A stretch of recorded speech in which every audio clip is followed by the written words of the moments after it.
'Twas the night before Christmas, when all through the house not a creature was stirring, not even a mouse. The stockings were hung by the chimney with care, in hopes that St. Nicholas soon would be there. The children were nestled all snug in their beds, while visions of sugar plums danced in their heads. And Mamma in her kerchief, and I in my cap, had just settled down for a long winter's nap. When out on the lawn there arose such a clatter, I sprang from my bed to see what was the matter.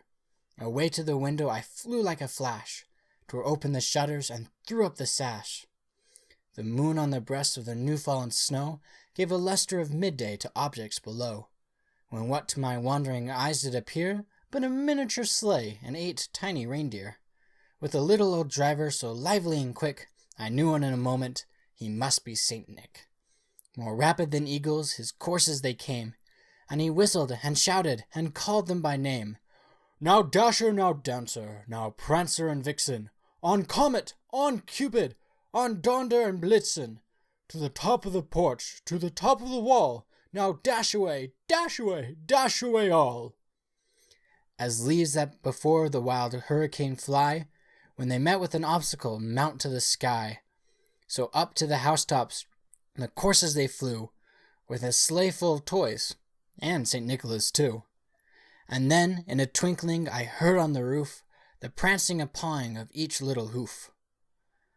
As I drew in my head, and was turning around, down the chimney St. Nicholas came with a bound. He was dressed all in fur from his head to his foot, and his clothes were all tarnished with ashes and soot.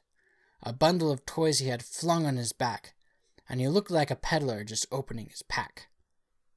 His eyes, how they twinkled, his dimples how merry, his cheeks were like roses, his nose like a cherry, his droll little mouth was drawn up like a bow, and the beard on his chin was as white as the snow. The stump of his pipe he held tight in his teeth, and the smoke it encircled his head like a wreath.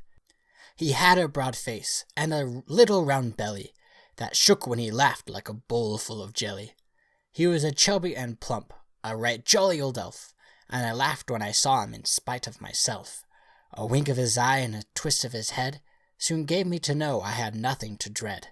He spoke not a word, but went straight to his work, and he filled all the stockings, and then turned with a jerk, and laying his finger aside of his nose, he giving a nod, up the chimney he rose. He sprang to his sleigh, to his team gave a whistle, and away they all flew like the down of a thistle.